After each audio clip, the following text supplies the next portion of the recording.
que você está sentindo esta noite. Dá uma olhadinha aí para a pessoa que está do seu lado. Vê como é que está o semblante dele ou dela. Olhe para o semblante desta pessoa. Se ele estiver marcado por um sorriso, é sinal que ele está recebendo ouro que vem dos céus. Se está marcado por um semblante de tranquilidade, é sinal que ele está recebendo o ouro que vem dos céus. Aconselho-te que de mim compres ou receba, adquiras. Eu confiro a vocês o ouro. O Senhor pode dar, e Ele vai dar esta noite. Eu estive orando durante esta semana para que esta reunião de Santa Ceia fosse diferente, e eu creio que Deus está trabalhando esta noite. Eu creio que o Espírito de Deus está agindo esta noite. Eu tenho certeza que crentes serão renovados hoje. Deus estará enriquecendo vidas. Você já não é o mesmo que era na vida cristã, mas o Senhor vai te chacoalhar hoje, e você vai receber o toque de Deus, e vai ser renovado para a glória do Senhor. Mas ouro, meus queridos, aqui neste caso específico, talvez fosse um indício muito claro do fogo refinador da perseguição. A igreja estava vivendo uma fase extremamente delicada. A perseguição era muito grande. O imperador romano havia instituído um culto chamado de culto do imperador. Era uma reunião dotada de um alto grau de ecumenismo, onde as pessoas se reuniam, onde as pessoas se juntavam, sem ter uma definição daquilo que faziam. Não sabiam exatamente que Deus eles estavam louvando. E o imperador adotou este culto exatamente para enfraquecer a igreja. E a orientação do imperador era esta: olha, vocês se unem a nós no nosso culto. Aqui pode ser de qualquer religião, pode se professar qualquer fé, não há problema. Vocês podem vir com a fé que vocês professam, e nós vamos nos juntar e vamos fazer um culto. Cada um adora o seu Deus. Mas enquanto os crentes adoravam o verdadeiro Deus, os que não serviam a Deus adoravam os deuses estranhos.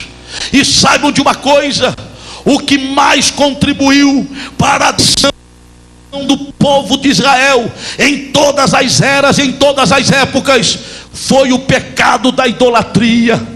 Se há uma coisa que Deus não resiste, não aceita, não suporta e não tolera, é a idolatria. E aí o imperador queria que os verdadeiros cristãos fossem levados à idolatria. Vocês com certeza já ouviram falar em maldição hereditária. As pessoas pregam aí que aqueles que não aceitaram a Cristo, eles transferem para os seus filhos uma maldição que vai acompanhando a família por várias gerações. E eles dizem que pode ser um problema de alcoolismo. O pai era alcoólatra, por conseguinte o avô também foi alcoólatra. Se você analisar, o bisavô também era alcoólatra, o trisavô também foi alcoólatra, e aquilo veio acompanhando a família, e hoje o filho é alcoólatra, e eles denominam isso como maldição hereditária. Meus queridos irmãos, se há maldição hereditária, e ela existe, é o que diz respeito à idolatria. É a idolatria que vem arrasando famílias, é a idolatria que vem sacrificando e sufocando os valores e o crescimento da nossa sociedade. Mas escute uma coisa: no momento em que você levantou a sua mão para os céus e recebeu a Jesus como Salvador, a maldição foi quebrada, a maldição foi destruída. Você recebeu salvação em Cristo, e você não está debaixo da maldição, mas você está debaixo da graça, recebendo riquezas do Senhor. Aleluia! Quantos já viveram esta experiência? Levante as mãos e glorifique a Deus. Aqui o Senhor chamava a atenção da igreja em Laodiceia: aconselho-te que de mim compres ouro provado no fogo. Ou seja, não se curvem diante do imperador. se curvem apenas diante do Rei dos Reis e do Senhor dos Senhores. Eu acho interessante quando a gente lê a carta que foi escrita à igreja que estava em Esmirna. A igreja em Esmirna enfrentou a mesma situação. Sabe por quê? Porque o imperador queria fazer um conchavo com a igreja. O imperador dizia o seguinte: se vocês vierem e se juntarem a nós no culto ao imperador, escute bem, não haverá perseguição contra vocês.